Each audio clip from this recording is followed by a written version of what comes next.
हमने last time acceleration पे एक सवाल करा था, ठीक है।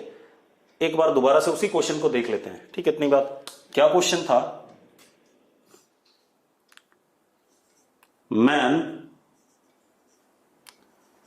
Moving towards east with velocity 10 meter per second for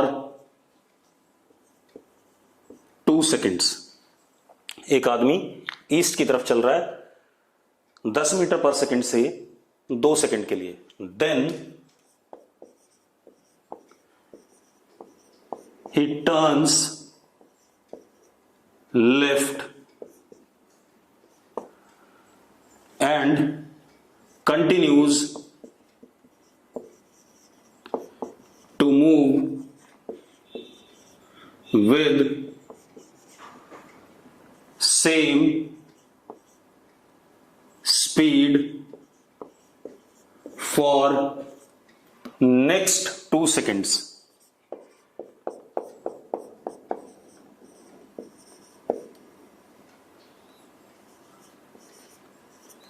ठीक है। Find average acceleration. बाकी 2 पार्ट और थे, उनको नहीं डिस्कस कर रहा हूं। ये थोड़ा सा अच्छा पार्ट डिस्कशन के लिए अच्छा था, तो इसको कर लेते हैं, ठीक है। क्लियर है आप लोगों को बोर्ड? अब देखो जरा, अब क्या कहानी हमारे पास, अब ध्यान दो। हमारे पास एक आदमी ईस्ट की तरफ चल रहा है 2 सेकंड के लिए, फिर लेफ्ट टर्न लेता है, सेम स्पीड से चलता है फर्दर 2 सेकंड के लिए। तो जरा हम पहले डायग्राम बना लें।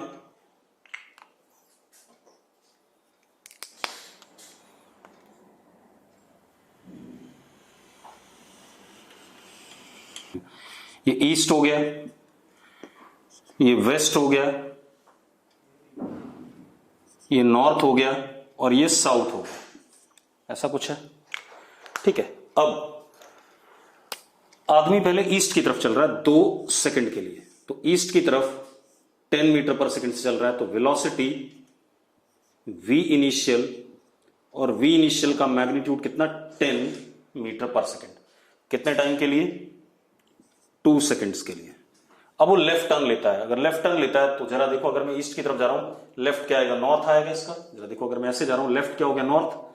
अब ये नॉर्थ की तरफ जाता है,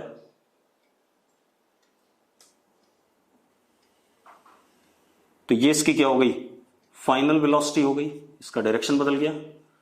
फाइनल वेलोसिटी भी कितनी है, मैग्नीट्यूड में 10 है, और कितने टाइम के लिए, 2 सेकंड के लिए। ये हमारे पास, ये हमारा कुल मिला के मोशन है, किसका, मैन का। आपको क्लियर है बात? अगर क्लियर है तो यस लिखो, ठीक है। अब हमें क्या बताना है, एवरेज एक्सेलरेशन। तो जरा देखो, एवरेज एक्सेलरेशन का फॉर्मूला क्या है, change in velocity, final velocity minus initial velocity upon total time, ठीक है। अब जरा देखो, average acceleration is equal to final velocity plus minus initial velocity upon total time कितना, 2 सेकंड प्लस 2 सेकंड कितना, 4 सेकंड। आपको अगर ये बात क्लियर है तो यस लिखो फटाफट, ठीक है।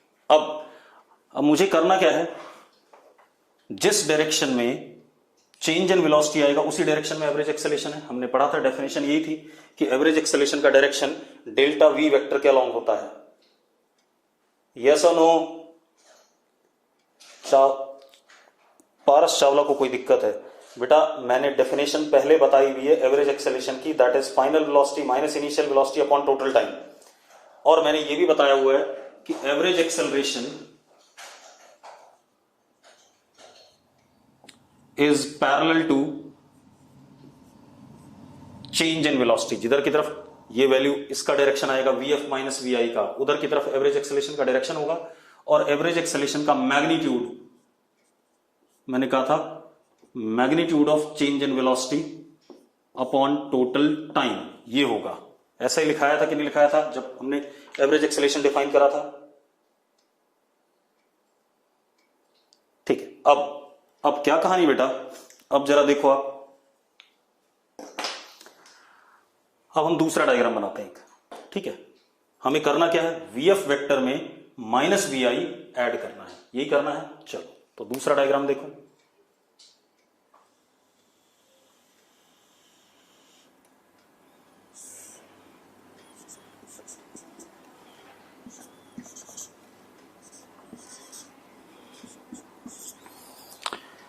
अब वीएफ वेक्टर किधर की तरफ है, नॉर्थ की तरफ है। किधर की तरफ है, नॉर्थ की तरफ। तो मैंने वी फाइनल वेक्टर नॉर्थ की तरफ बना दिया।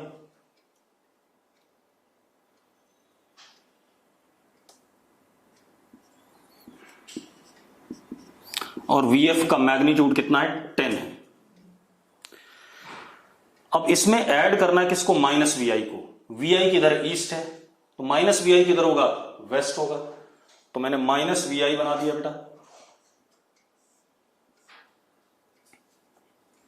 ये माइनस वी आई हो गया, माइनस वी आई वेक्टर, और इसका मैग्नीट्यूड भी कितना है, 10 है। यस और नो? अब हमें इन दोनों वेक्टर्स का सम करना है। तो मुझे जिन दोनों वेक्टर का सम, देखो इन दोनों का क्या करना है, सम करना है। जिन दोनों का सम करना होता है उन दोनों के मुझे क्या पता होना चाहिए, मैग्नीट्यूड बिल्कुल पता है, और उनके बीच का एंगल, इनके बीच में एंगल कितना है, 90 डिग्री है या नहीं, है या नहीं, बिल्कुल सही। अब इन दोनों का सम करना है, तो ठीक है, इन दोनों का सम हम पैरेललोग्राम लॉ से करेंगे। तो थीटा कितना हो गया, 90 डिग्री हो गया, दो वेक्टर्स के बीच में एंगल। अब इन दोनों का सम कर दो बेटा।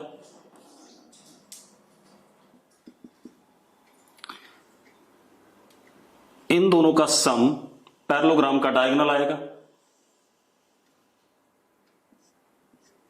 This is V F plus minus V I, या इसी को हम डेल्टा वी वेक्टर कह सकते हैं। कह सकते हैं या नहीं? अगर कह सकते हैं तो यस लिखो फटाफट।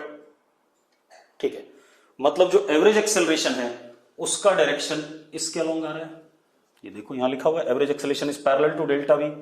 तो इस डायरेक्शन में क्या आ रहा है हमारा, एवरेज एक्सेलरेशन। ठीक है, अब पहले मैग्नीट्यूड देख लें। तो डेल्टा वी का मैग्नीट्यूड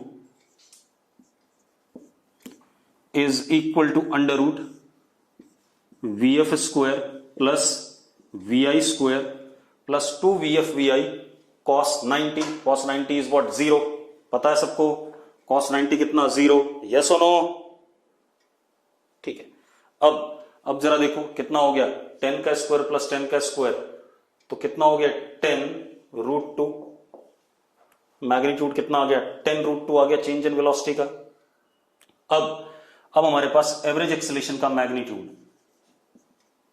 इज डेल्टा वी का magnitude upon total time.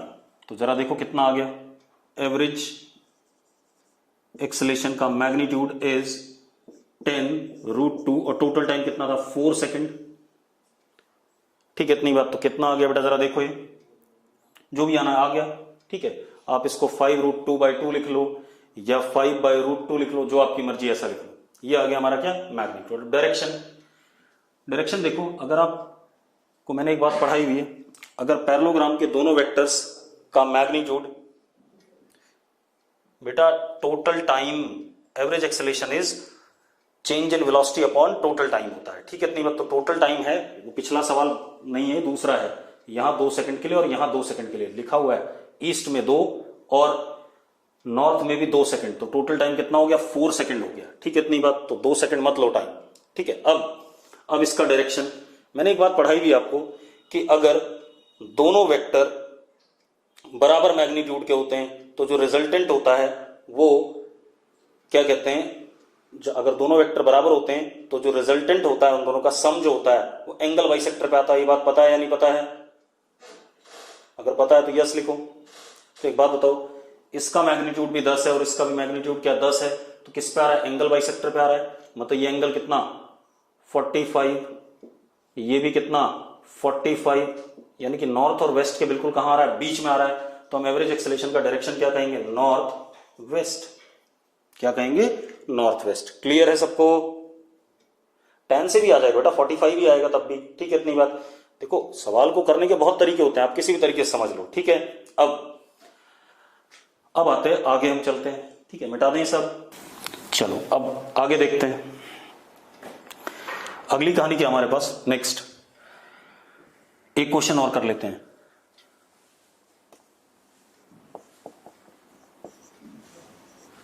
Particle moving on circle with speed 10 meter per second and radius of circle 5 meters। ठीक है, एक पार्टिकल सर्कल में चल रहा है, पार्टिकल की स्पीड सर्कल में चलते हुए दौरान कितनी है, 10 मीटर पर सेकंड, और रेडियस कितना है, 5 मीटर। अरे क्लियर है? ठीक है, अब हम क्या करते हैं, सर्कल बना लेते हैं।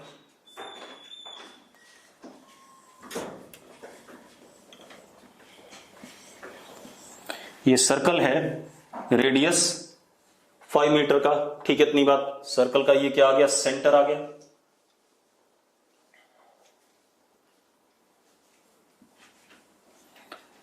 मान लो पार्टिकल ए पॉइंट से चलना शुरू करता है।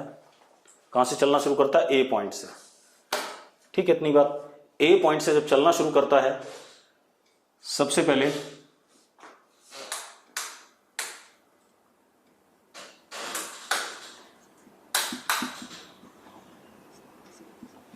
पार्टिकल मान लो फाइनली बी पॉइंट पे पहुंचता है। कहां पहुंचता है, बी पॉइंट पे।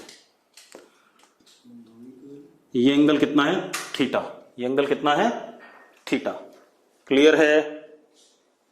ये दे रखा आपको कि ए से बी चलता है, एंगल थीटा है, ठीक है। अब आपने क्या बताना है, find distance and displacement when particle moves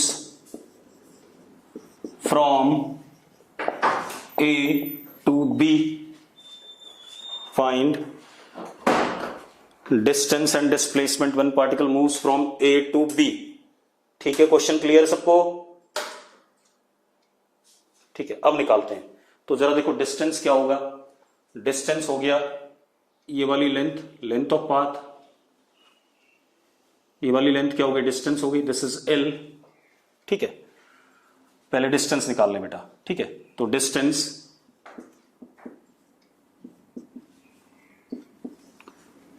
चलो रेडियस आर ले लिया हमने, बाद में डालेंगे वैल्यू।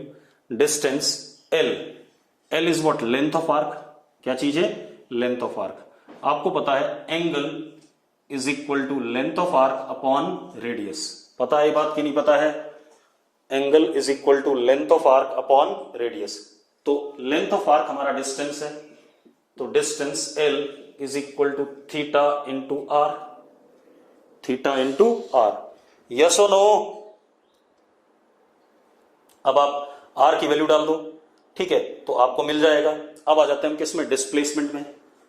डिस्प्लेसमेंट देखो बेटा, इनिशियल से फाइनल को ज्वाइन करने वाली सीधी लाइन को हम क्या कहते हैं, डिस्प्लेसमेंट कहते हैं।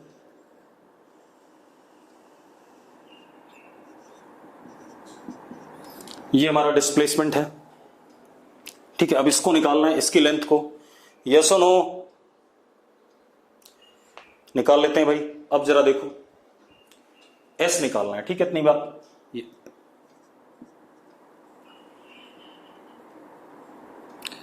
लेंथ तो हमने निकाल लिया, this is L and this is what, S vector. अब आप एक चीज देखो, ये क्या है, ये एक सर्कल है, सर्कल का ये कॉर्ड है, ठीक है, इतनी बात। अगर मैं यहां से परपेंडिकुलर ड्रॉप करता हूं बेटा, कॉर्ड पे क्या ड्रॉप करता हूं, परपेंडिकुलर, तो आपको शायद पता होगा कि सेंटर से अगर कोई लाइन कॉर्ड पे पड़ती है, ठीक है, इतनी बात, तो कॉर्ड को वो क्या होता है, परपेंडिकुलर बाइसेक्टर होता है, यस और नो। ठीक है, तो अब जरा देखो, ये एंगल हमारा हो गया θ/2 और ये एंगल भी हमारा क्या हो गया, θ/2। यस और नो? अगर यस है तो यस लिखो। ठीक है, अब जरा देखो, अब आप एक बात बताओ, ये लेंथ कितनी है, r है, रेडियस आपको ये बताना है। ठीक है, इतनी बात। तो एक चीज बताओ, इसको x लिख देते हैं, ये भी x से, दोनों बराबर है, परपेंडिकुलर बाइसेक्टर है। तो अब ये एक हमारा क्या, राइट एंगल ट्राइंगल है। तो क्या हो गया, राइट एंगल ट्राइंगल में sine θ/2 is equal to perpendicular x upon hypotenuse r। तो x की वैल्यू कितनी आ गई बेटा, यहां से x is equal to r sine θ/2, ये आ गया। लेकिन मुझे किसकी बतानी है, 2x की बतानी है, क्योंकि s is equal to what, 2x। तो डिस्प्लेसमेंट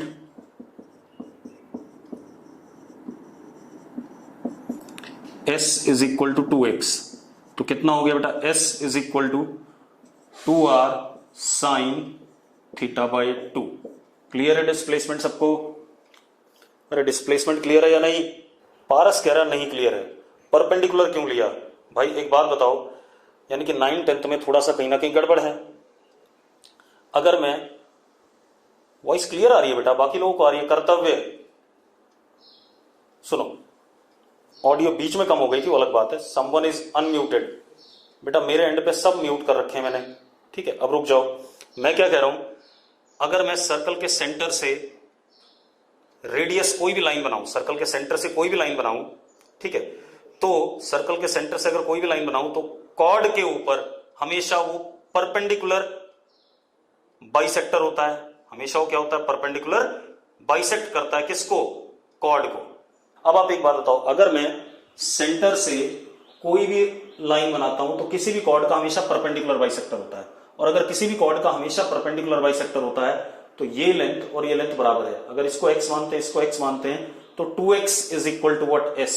हाँ, डायरेक्शन की बात कोई पूछ रहा था, direction from a to b, initial से फाइनल की तरफ डायरेक्ट डिस्प्लेसमेंट की डायरेक्शन होती है। क्लियर है? अगर क्लियर है यस लिखो। ठीक है, अब आगे बढ़ते हैं। अब हमने क्या क्या पढ़ लिया, व्हाट इज डिस्टेंस हमने पढ़ लिया, डिस्टेंस क्या होता है, डिस्प्लेसमेंट क्या होता है, ठीक है, स्पीड क्या होती है, वेलोसिटी क्या होती है, एक्सेलरेशन क्या होती है, इतनी चीजें हमने पढ़ ली। और यही हमारी फंडामेंटल, मतलब फंडामेंटल नहीं, यही हमारी बेसिक क्वांटिटीज हैं जो हमें काइनेमेटिक्स में पढ़नी है। ठीक है, इतनी बात क्लियर है?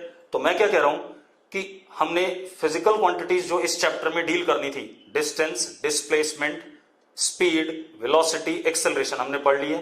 अब हम उन पर बेस्ड क्वेश्चन कर रहे हैं। 2-3 क्वेश्चन मैंने करा दिए, अब थोड़ा सा ठीक ठाक क्वेश्चन करते हैं, देखते हैं। ठीक है, मेरे पास क्वेश्चन क्या है, ध्यान सुनो। क्वेश्चन है, particle moves on straight line, particle moves on straight line, ठीक है, इतनी बात, particle moves on straight line with speed v1, v2, v3 for equal successive time intervals. ठीक है, इतनी बात। मैंने क्या कहा, particle moves with speed v1, v2 and v3 for equal successive time intervals. ठीक है, फाइंड एवरेज स्पीड। क्या बताना आपने, एवरेज स्पीड बताना है। क्लियर है क्वेश्चन सबको? अरे क्वेश्चन क्लियर है? अगर क्वेश्चन आपको क्लियर है बेटा, तो आप एक काम कर सकते हो, क्वेश्चन को अटेम्प्ट करो जरा। चलो मैं बता देता हूं। अब देखो, सबसे पहले तरीका क्या है, किसी भी क्वेश्चन को फिजिक्स में जब आप करते हो तो सबसे पहले आप उसका डायग्राम जरूर बनाओगे, बगैर डायग्राम के आप क्वेश्चन नहीं कर पाओगे। तो आप एक काम करो, हमें क्या लिखा है, particle moves on straight line. Particle एक सीधी लाइन पे चल रहा है,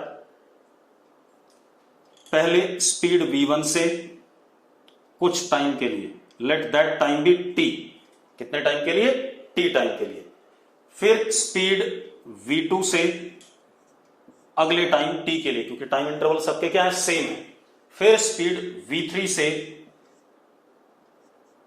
फॉर टाइम t। डायग्राम यही है कि कुछ देर के लिए चला, for time t it moves with speed, for time t it moves with speed v1, next time t के लिए it moves with speed v2, for next time t it moves with speed v3। ये clear है सबको question? ठीक है। अब हमसे पूछा गया एवरेज स्पीड। एवरेज स्पीड का फॉर्मूला क्या है, total distance upon total time. Total distance upon total time है या नहीं फॉर्मूला? अरे यस और नो? ठीक है। अब total distance upon total time, तो हम क्या करते हैं, मान लो ये डिस्टेंस s1 है, ये वाला डिस्टेंस s2 है, ये वाला डिस्टेंस s3 है, s1 s2 s3। अब distance is speed into time, तो s1 is v1 into T. Distance क्या होता है, speed into time. 6th 7th 8th में पढ़ा है आप लोगों ने, यस और नो? पहले जो मैं बोल रहा हूं उतना बोलो, क्योंकि अगला क्वेश्चन आप अटका दोगे फिर। ठीक है, distance is speed into time, तो s1 is v1 into T, s2 is v2 into T, s3 is v3 into T. अब speed average, total distance s1 plus s2 plus s3 upon t plus t plus t, तो कितना हो गया, total distance is s1 plus s2 plus s3 upon t plus t, कितना, 3t। किसी को दिक्कत है इसमें? किसी को दिक्कत है जो मैंने लिखा है? कोई दिक्कत नहीं। ठीक है। अब speed average, s1 is v1t plus v2t plus v3t upon 3t। t से कट जाएगा t सब जगह, तो स्पीड एवरेज क्या आ गई, v1 plus v2 plus v3 upon 3। v1 plus v2 plus v3 upon 3। Yes और नो? ठीक है। अब इसी क्वेश्चन को थोड़ा सा और बेहतर कर लेते हैं। ठीक है, मिटा दें इसे।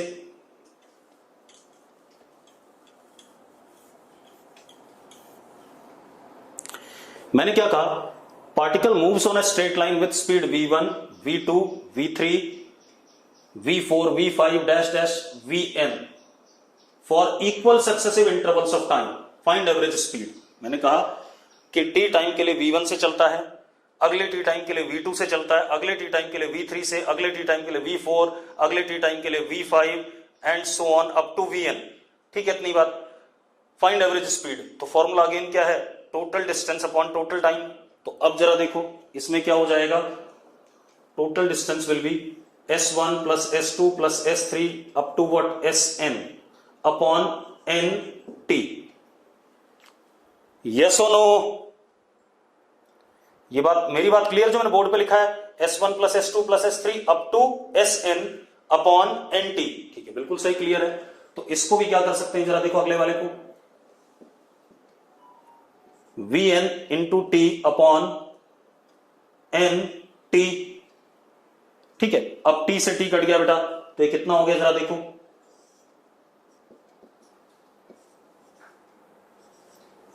ये आ गया कि नहीं आ गया, यस और नो?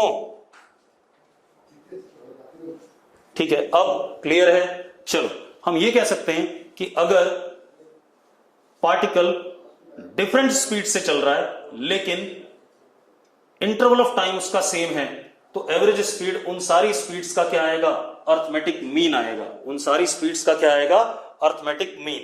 क्लियर है बात? ठीक है, चलो अब अगला देखते हैं बेटा, अगला क्वेश्चन क्या है, particle moves on straight line, particle moves on straight line with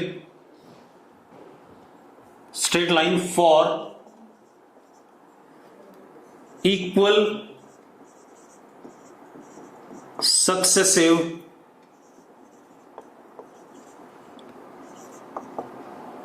distances with speed v1 and v2। मैंने क्या कहा, पार्टिकल स्ट्रेट लाइन पे चल रहा है, बराबर डिस्टेंस कवर करता है, successive with speed v1 and v2। ठीक है, फाइंड एवरेज स्पीड।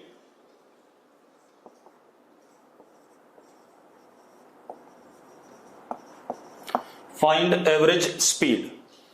क्लियर है? अब सबसे पहले हम डायग्राम बना लें दोबारा से। क्या कहानी हमारे पास,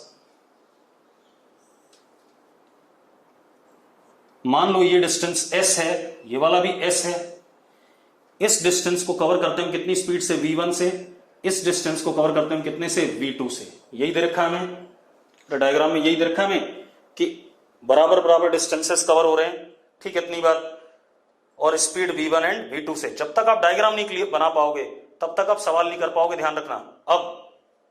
अब क्या कहानी बेटा, ध्यान सुनो। हमारे पास एवरेज स्पीड का फॉर्मूला क्या है, total distance upon total time, speed average. Total distance in this case is what, s plus s is what 2s upon total time. मान लो ये टाइम t1 है यहां से यहां तक का, ये टाइम t2 है, तो time is t1 plus t2। अभी निकालेंगे t1 t2, ऐसा नहीं कि छोड़ देंगे। यहां तक क्लियर है सबको? आंसर मत बताओ बेटा, सिर्फ ये बताओ यहां तक क्लियर है कि नहीं, क्योंकि मैं अगला क्वेश्चन आप लोगों को दूंगा करने के लिए, तो आपको तब आंसर बताना है। ठीक है, अब तो 2s upon t1 plus t2। अब time is what, distance upon speed, तो t1 is s upon v1, t2 is distance upon speed, s upon v2। Value डाल देते हैं बेटा। तो speed average is 2s upon s upon v1 plus s upon v2। yes or no? तो जरा देखो, s से s कट गया तो क्या आ गया, speed average 2 upon 1 upon v1 plus 1 upon v2। ये आ गया स्पीड एवरेज। आ गया कि नहीं आ गया? क्लियर सबको? ठीक है, बढ़िया बात है, क्लियर हो गया सबको। अब एक काम करते हैं, इसी को थोड़ा आगे बढ़ा लेते हैं, इसी क्वेश्चन को। क्या आगे बढ़ाते हैं, particle moves on a straight line for equal successive distances with speed v1 v2 v3 dash dash dash vn। Find average speed. अब क्या हो गया बेटा, जरा देखो,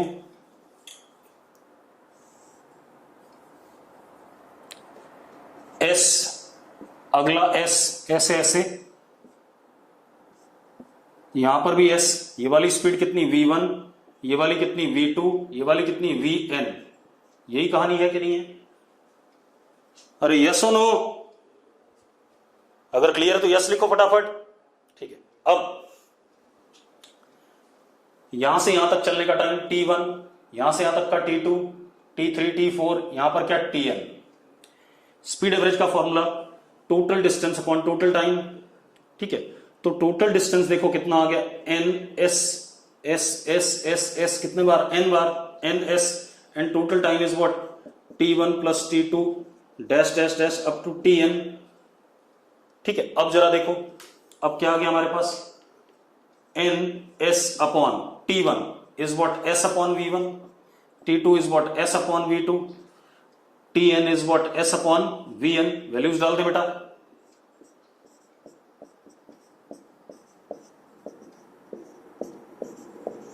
एस कट जाएगा, एस कट जाएगा बेटा, तो जरा देखो क्या आ रहा है,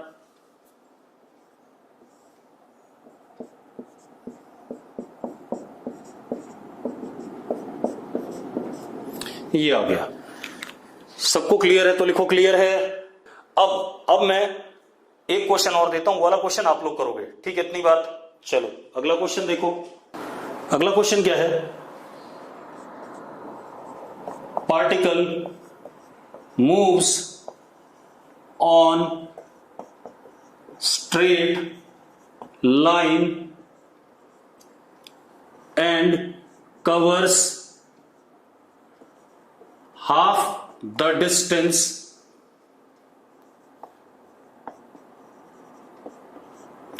with speed v naught। Particle straight line पे चल रहा है, आधा डिस्टेंस उसने कवर करा है स्पीड v नॉट से। Further next half distance is covered with speed v1 and v2 in equal successive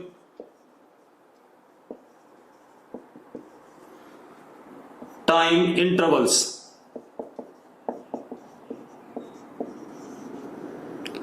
Find average speed। चलो करो भाई इस क्वेश्चन को, फटाफट करो बेटा। क्वेश्चन क्लियर है? ठीक है, अब जरा इस क्वेश्चन को ट्राई करो। चलो कुछ लोगों ने ट्राई किया है, अपने अपने आंसर मैच कर लेना, मैं बता रहा हूं। देखो क्वेश्चन पहले मैं डायग्राम बना देता हूं, उसके बाद अटेम्प्ट करेंगे। Particle is moving on a straight line, covers half the distance. चलो इस डिस्टेंस को एस मान लेते हैं, और ये दूसरा एस हो गया, रिमेनिंग हाफ हाफ। ठीक है, इतनी बात, दोनों बराबर हैं। तो covers half the distance with speed v naught, तो यहां से यहां तक की स्पीड v नॉट है। अब ये वाला जो s है, इसको दो बारी में कवर करता है, एक बार स्पीड v1 और एक बार स्पीड v2, और ये वाला टाइम t और ये वाला टाइम भी t। क्यों? क्योंकि उसने क्या कहा है, इक्वल टाइम्स। इसमें भी t ले रहा है, उसमें भी t ले रहा है। देखो equal successive time intervals. Diagram clear है बेटा?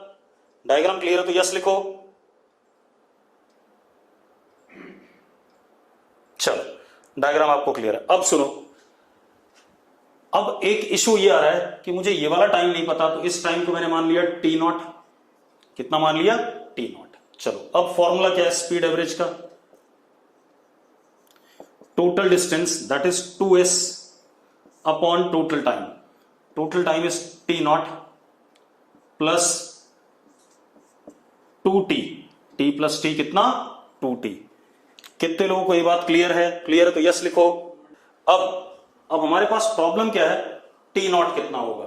तो एक बात, तो distance covered is s and speed is what v naught, तो time is what distance upon speed. कितना हो गया? s upon v naught. ये आ गया t नॉट।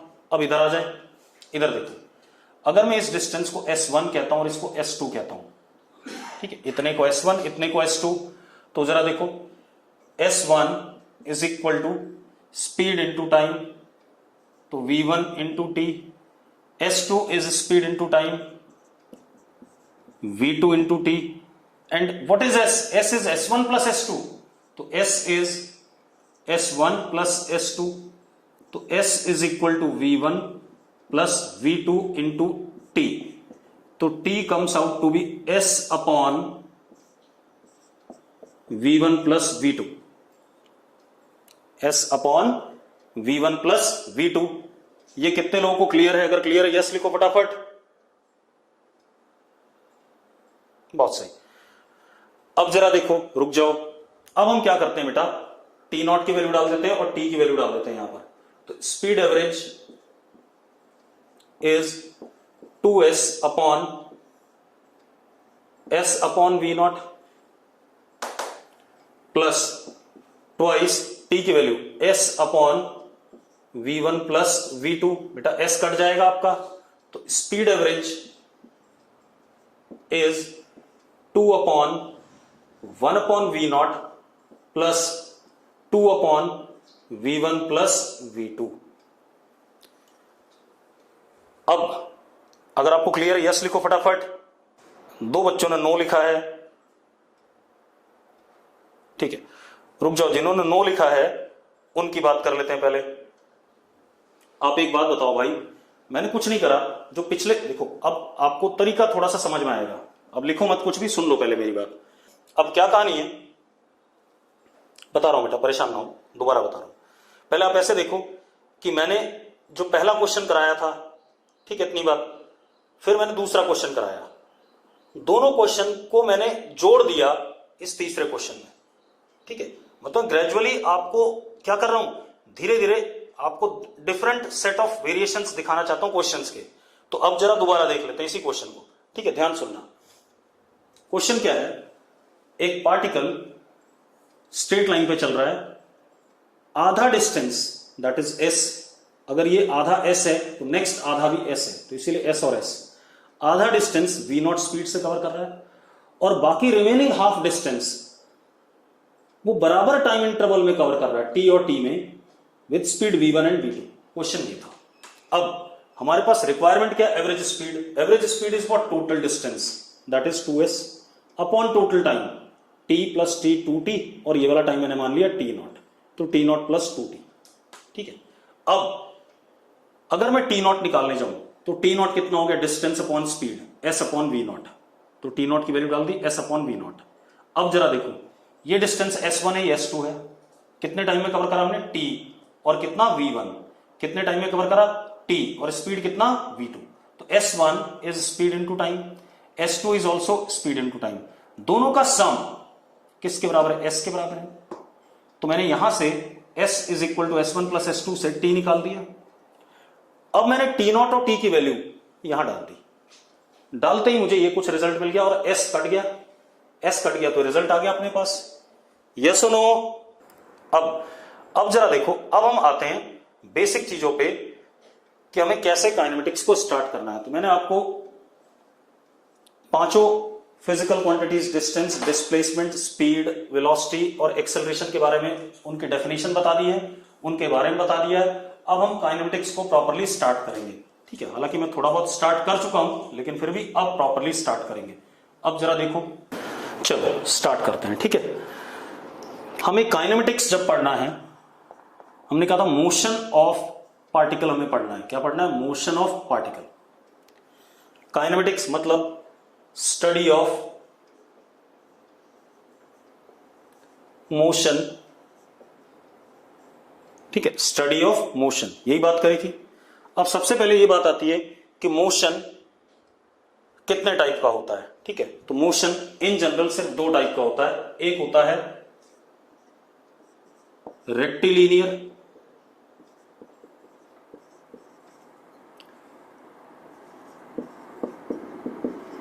इसी को आप वन डायमेंशनल और स्ट्रेट लाइन मोशन भी कहते हैं। रेक्टिलिनियर मोशन कहोगे, वन डायमेंशनल मोशन कहोगे, या स्ट्रेट लाइन मोशन कहोगे। एक तो ये पढ़ना है। दूसरा टाइप होता है इसमें कर्विलिनियर।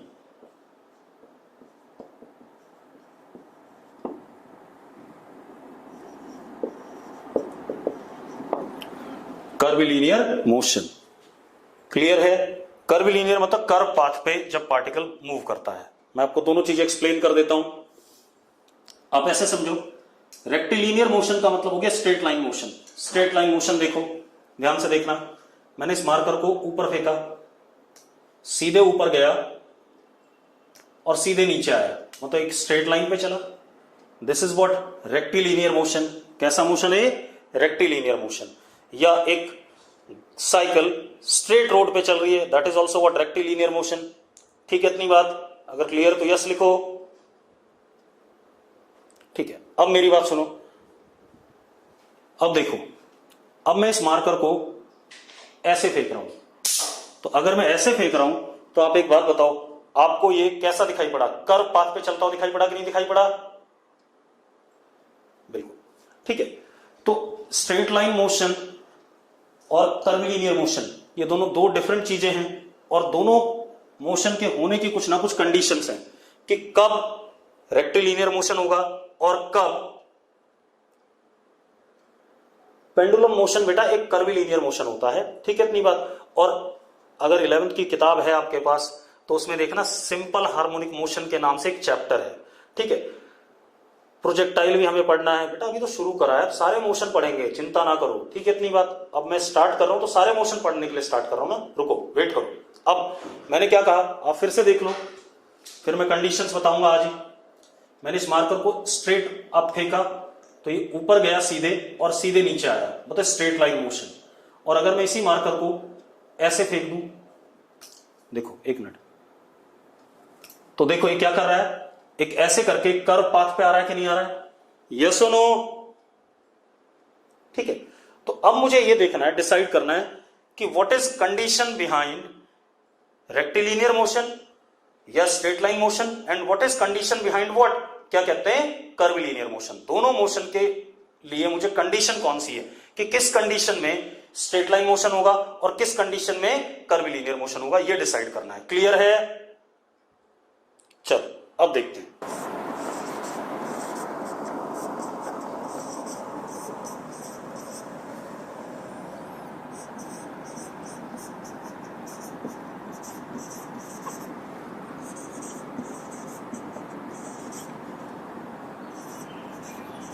इसी को वन डायमेंशनल भी कहते हैं या स्ट्रेट लाइन भी कहते हैं, ठीक है।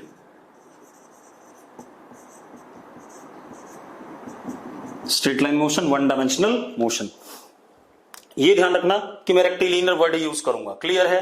अब कंडीशन फॉर रेक्टिलिनियर मोशन, पहले रेक्टिलिनियर मोशन की कंडीशन पढ़ेंगे, फिर कर्वीलिनियर की पढ़ेंगे, उसके बाद हम रेक्टिलिनियर मोशन पूरा चैप्टर ही पढ़ेंगे, ठीक है, इतनी बात। उसके बाद फिर हम कर्वीलिनियर मोशन पढ़ेंगे, तो हमारी काइनेमेटिक्स क्या हो जाएगी, खत्म हो जाएगी। क्लियर है?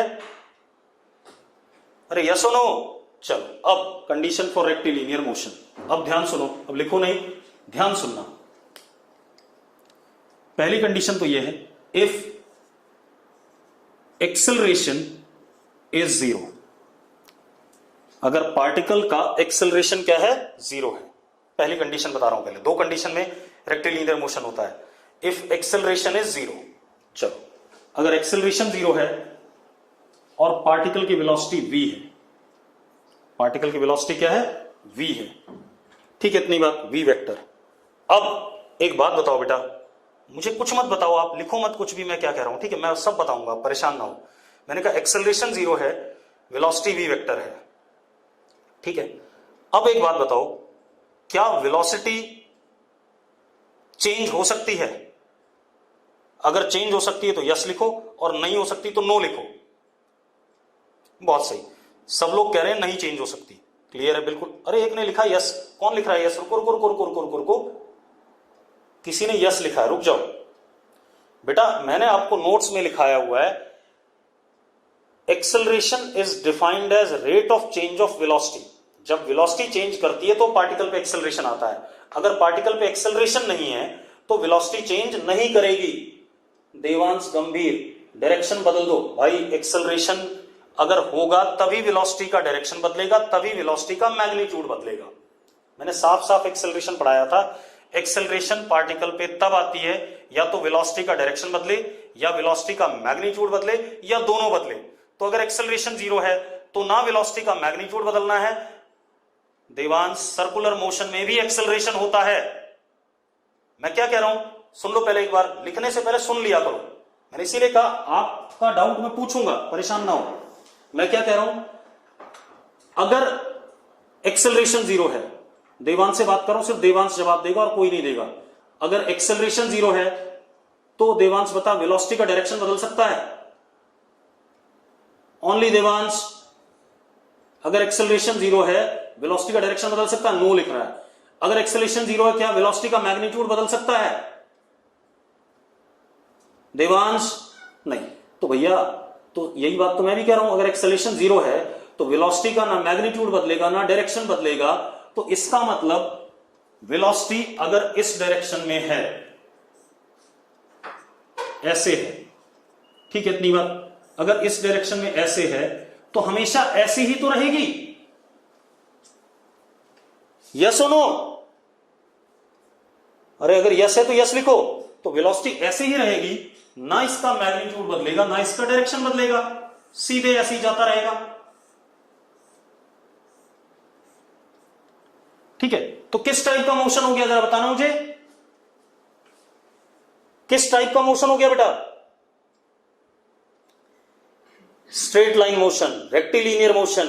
मैं आपसे ये नहीं पूछ रहा हूं कि यूनिफॉर्म होगा नॉन यूनिफॉर्म होगा, बात की बात है। मैंने क्या बोला, ये स्ट्रेट लाइन मोशन होगा, रेक्टिलिनियर मोशन होगा। ये हो गई कंडीशन 1, क्लियर है? तो अगर एक्सेलरेशन 0 है तो वेलोसिटी क्या रहती है? वेलोसिटी में कोई चेंज नहीं आता, तो वेलोसिटी को हम क्या कह सकते हैं? कांस्टेंट कह सकते हैं। इसमें कभी भी कोई चेंज नहीं आएगा। इस जगह पे भी वेलोसिटी कैसे? v, ना इसका मैग्नीट्यूड बदला ना इसका डायरेक्शन। इस जगह पे भी वेलोसिटी क्या? v, ना इसका मैग्नीट्यूड बदला ना इसका डायरेक्शन। तो कैसा मोशन हो गया? स्ट्रेट लाइन मोशन या रेक्टिलिनियर मोशन। क्लियर है? अरे क्लियर है? चलो अब दूसरी कंडीशन पे आते हैं बेटा इसकी। सेकंड कंडीशन, सेकंड कंडीशन ध्यान सुनना।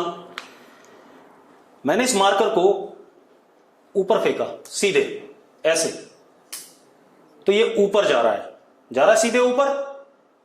इसकी वेलोसिटी किधर है? ऊपर है। लेकिन एक्सेलरेशन किधर है? नीचे है। एक्सेलरेशन किधर है? नीचे है। पक्का? अगर क्लियर है तो यस लिखो, क्योंकि एक्सेलरेशन ड्यू टू ग्रेविटी क्या है? डाउनवर्ड, ठीक है। और मैंने ऊपर फेंका तो वेलोसिटी किधर दे दी? ऊपर। एक बात बताओ, एक्सेलरेशन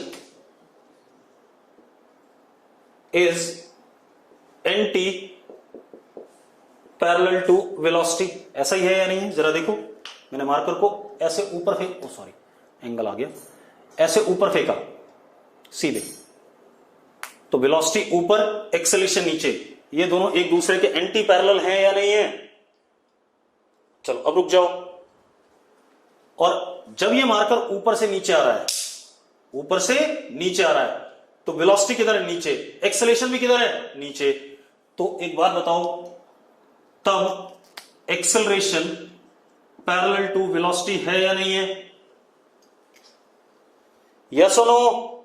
बिल्कुल सही। इन दोनों केसेस में एक बात बताओ मुझे, मोशन कैसा है? स्ट्रेट लाइन है कि नहीं? हाँ, वापस आते हुए भी पैरेलल है, ठीक है। अब जरा देखो, मैंने एक चीज पढ़ाई है, अगर एक्सेलरेशन वेलोसिटी के पैरेलल या एंटी पैरेलल होता है, अगर एक्सेलरेशन वेलोसिटी के पैरेलल या एंटी पैरेलल होता है, तो मैंने पढ़ाया था वापस आते हुए मैग्नीट्यूड चेंज होगा। किसका मैग्नीट्यूड चेंज होगा बेटा, ये बता दो जरा मुझे। किसका मैग्नीट्यूड चेंज होगा? किसी बच्चे ने लिखा था मैग्नीट्यूड चेंज होगा, वेलोसिटी का ना। तो होने दो भाई, मुझे स्ट्रेट लाइन मोशन देखना है बस, ठीक है। बाकी मुझे किसी चीज से मतलब नहीं है।